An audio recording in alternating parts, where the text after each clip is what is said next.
किसी ने पूछा है, हमें अपनी तरफ देखना अच्छा क्यों नहीं लगता। ऐसा लगता है कि दूसरों की तरफ देखना बाय डिफ़ॉल्ट है। दूसरे हमसे मिलें, हमें पूछें, हमसे जुड़ें तो अच्छा। दूसरे किसी और से मिलें तो बुरा। दूसरे आगे बढ़ें तो बुरा, हम आगे बढ़ें तो अच्छा। दूसरा कुछ करे तो कभी हमें अच्छा तो कभी बुरा लगता है। हमारा अपनी तरफ देखने पर विश्वास क्यों डगमगा जाता है। हमें दूसरे क्यों चाहिए, अपने आप को सही साबित करने के लिए। ऐसा लगता है कि दूसरे जीपीएस हैं जिससे हम अपनी सही पोजीशन का पता करते हैं। ऐसा क्यों है? अपने चारों ओर देखिए, जिंदगी क्या है। यहाँ लोग आपस में मिलते हैं और अपनी दुनिया बनाते हैं, घर बसाते हैं, फिर आपस में लड़ते हैं, झगड़ते हैं, प्रेम करते हैं, नफरत करते हैं, क्रूरता करते हैं, अपराध करते हैं, एक दूसरे से जलते हैं, ईर्ष्या करते हैं, एक दूसरे को लूटने के लिए तैयार हैं और खुद को लुटाने के लिए भी तैयार हैं। तो यही तो दुनिया है और यही आपकी जिंदगी है। यह सब ना हो तो आपको जीने में मज़ा नहीं आएगा। यह सब तो आपको चाहिए ही। कोई कितना भी बड़ा ज्ञानी क्यों ना हो, अगर उसे कोई सुनने वाला नहीं है तो उसका ज्ञान किस काम का। क्योंकि यहाँ ज़्यादातर लोग अपना ज्ञान दूसरों को सुनाने के लिए ही इकट्ठा करते हैं, अपने लिए नहीं। क्योंकि वह जो बात दूसरों को बता रहे होते हैं उसका अनुभव उन्होंने खुद नहीं लिया होता। तो दूसरे महत्वपूर्ण होते हैं। कभी कभी वह हमें सच्चाई का आईना दिखाते हैं और कभी हमारे आईने को तोड़ देते हैं। एक व्यक्ति अपने आसपास के लोगों से बहुत परेशान था। वह अपनी पत्नी, बच्चे, भाई बहन, माता पिता सबसे परेशान था। वह सबसे कहता कि तुम मेरी जिंदगी से गायब हो जाओ, बहुत परेशान कर रखा है तुम लोगों ने। वह घर से बाहर निकलता और जिससे भी मिलता उससे उसका झगड़ा हो जाता। वह सबको एक ही बात कहता कि तुम सब मेरी जिंदगी से गायब हो जाओ। वह घर से बाहर निकलता और जिससे भी मिलता उससे उसका झगड़ा हो जाता। वह सबको एक ही बात कहता, तुम सब मेरी जिंदगी से गायब हो जाओ। उसे लगता कि सारी दुनिया उससे बस परेशान करने में लगी है। सबको उसे परेशान करने में मजा आता है। ऑफिस में गया तो वह अपने बॉस से परेशान, अपने साथ काम करने वालों से परेशान। आखिर इतनी सारी परेशानी लेकर एक दिन उसने चिल्ला कर कहा, ये दुनिया बनाने वाले, यह पूरी दुनिया मेरे खिलाफ ही बनाई है। यह पूरी दुनिया मर जाए, गायब हो जाए। वह घर गया और घर जाकर सो गया। सुबह उठा तो उसे बड़ी शांति महसूस हुई।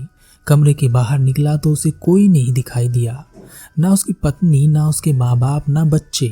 वह यह बड़बड़ाते हुए कि देखो बेटे की, पति की किसी को चिंता ही नहीं है, सब ना जाने कहाँ जाकर मर गए हैं। वह तैयार हुआ और बाहर निकला। बाहर भी उसे कोई नहीं दिखाई दिया। वह बस स्टॉप पहुंचा, वहां भी उसे कोई नहीं दिखाई दिया। वहां बस स्टॉप से थोड़ी दूर एक बस खड़ी थी। वह उस बस में चढ़ा। बस खाली थी, कोई नहीं था। वह बड़ा हैरान हुआ। वह पैदल ही ऑफिस के लिए निकल गया। रास्ते भर वह देख रहा था कि कोई नहीं है, सब कहाँ चले गए। क्या आज कोई राष्ट्रीय छुट्टी है या कोई कर्फ्यू है? क्या हो गया है? रास्ते में उसने अपना बैंक देखा तो वह बैंक में चला गया। वहां भी उसे कोई नजर नहीं आया। बैंक की तिजोरी खुली पड़ी थी, उसमें लाखों करोड़ों रुपए पड़ा था, वहां कोई नहीं था। तो उसने 4-5 बैग इकट्ठे किए और उन्हें रुपयों से भर लिया। इतने बैग उससे एक साथ चल भी नहीं रहे थे, पर उसने जैसे तैसे करके उन्हें अपने शरीर पर लाद लिया। वह डर रहा था कि कोई उसे देख ना ले, इसलिए छुपते छुपाते वह वापस अपने घर पहुंचा और उन बैग को छुपा दिया। बैग छिपाकर उसने राहत की सांस ली। वह शुक्र मना रहा था कि इस समय घर पर कोई नहीं था। उसने नए नए सपने बुनने शुरू कर दिए। वह एक बड़ी गाड़ी लेगा, बड़ा घर बनाएगा और किसी की नहीं सुनेगा, सब पर हुक्म चलाएगा। उसने सोचा कि घर वालों के आने से पहले गाड़ी खरीद ही लाता हूँ। सब देखकर खुश हो जाएंगे और उन्हें मेरी अहमियत का पता चलेगा। वह गाड़ी के शोरूम पर पहुंचा। वहां गाड़ी तो थी पर कोई कर्मचारी नहीं था। वह बड़ा हैरान हुआ, सब कहाँ चले गए? आज कौन सी छुट्टी है जो कोई दिखाई नहीं दे रहा? उसने इधर उधर किसी को ढूंढने की कोशिश की। वह कई दुकानों में गया, होटल में गया, बिल्डिंग में गया, रेलवे स्टेशन गया, पुलिस स्टेशन गया और उसे वहां कोई नजर नहीं आया। वहां हर जगह सिर्फ खाली कुर्सियां थी, खाली कमरे थे, खाली सड़कें थी। वह घर वापस आ गया और अपने घर वालों की वापसी का इंतजार करने लगा। सुबह से रात हो गई पर उसके घर वाले वापस नहीं आए। वह अभी भी अपने सपनों में खोया था कि वह इतने सारे धन का क्या क्या करेगा। जब रात हो गई और उसके घर वाले वापस नहीं आए तो उसे चिंता हुई। वह अपने घर वालों को देखने के लिए अपनी ससुराल जाने लगा, पर उसे चिंता हुई कि घर में जो धन पड़ा है उसे कोई रात को चुरा कर ना ले जाए। इसलिए उसने वह सारा धन अपने एक पुराने स्कूटर पर बांध लिया और अपनी ससुराल पहुंचा। वहां कोई नहीं था। अब उसे चिंता होने लगी। वह फिर से पुलिस स्टेशन गया। वहां कोई नहीं था। उसने इधर उधर फोन मिलाए पर किसी ने कोई फोन उठाया ही नहीं। इसी तरह समय बीतता चला गया और एक महीना निकल गया। वह अभी भी उस धन को उठाए घूम रहा था इधर उधर कि कोई तो हो, कोई तो उसे मिले जिससे वह बात कर सके और अपने परिवार के बारे में जान सके। ठंड का समय था। रात के समय उसके पास ठंड से बचने के लिए कुछ नहीं था, तो उसने उन नोटों को ही जला दिया जिन्हें वह उठाए घूम रहा था।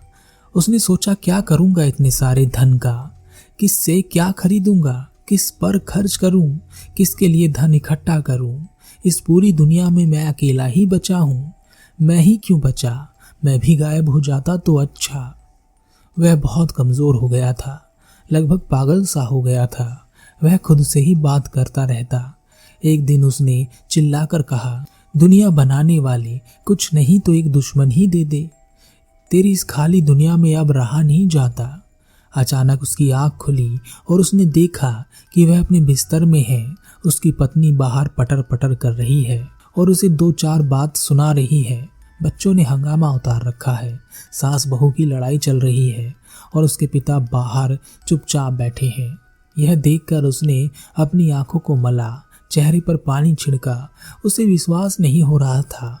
वह उठा और उसने अपनी पत्नी को गले लगा लिया। अपने बच्चों और माता पिता को गले लगाकर वह बहुत रोया।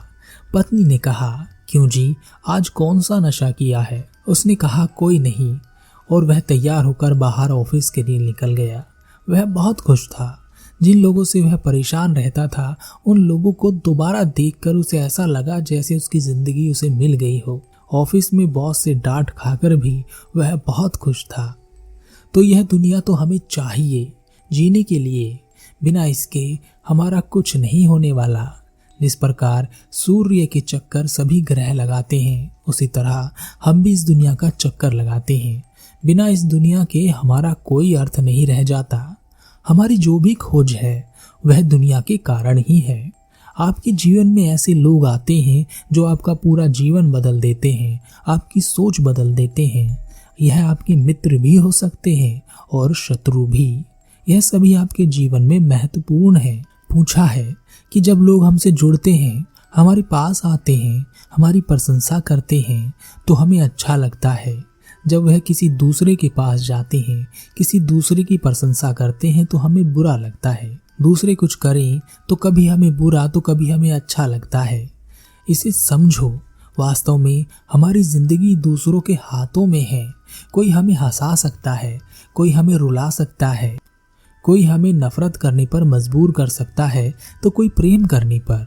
आपके किसी मित्र के पास या आपके किसी सामने वाले के पास कोई चीज आ जाए जिसे आप भी चाहते हैं, या वह आपसे आगे निकल जाए तो आप उदास हो जाते हैं।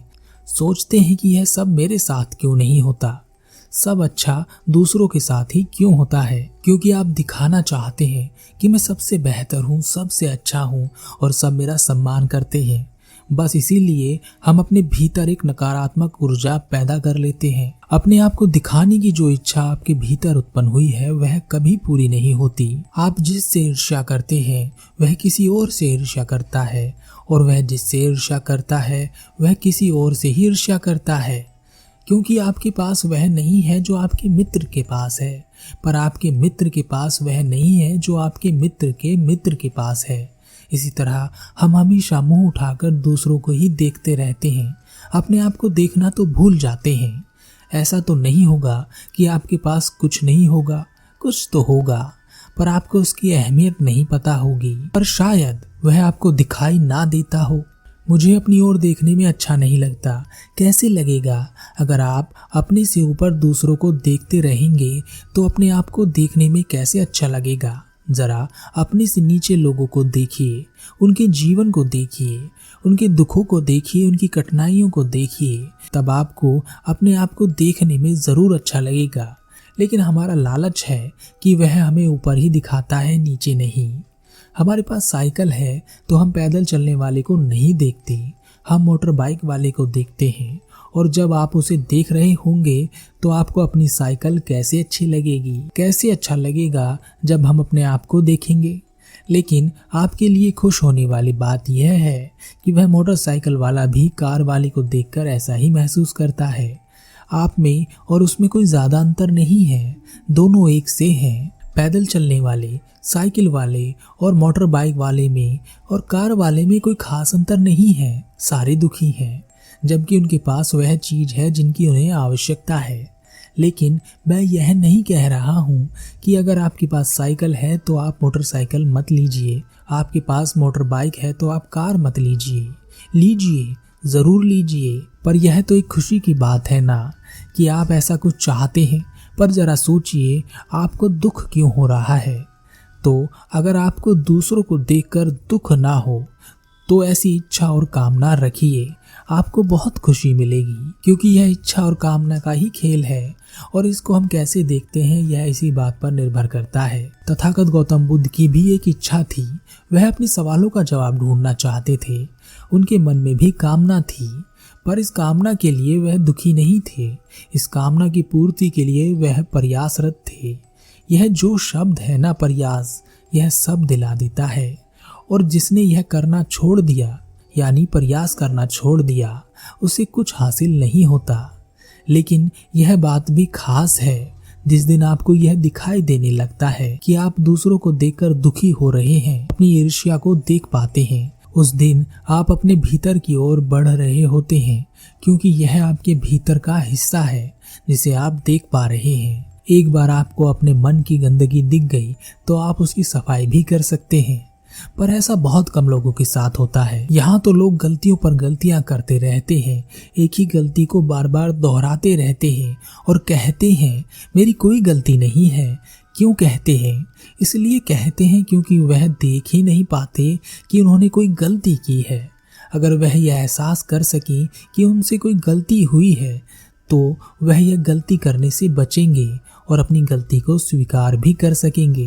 इसलिए कोई भी चीज अगर आपको पानी है तो उस चीज की इच्छा करो, कामना करो और बुद्धिमानी से प्रयास करो जब तक कि सफल ना हो जाओ।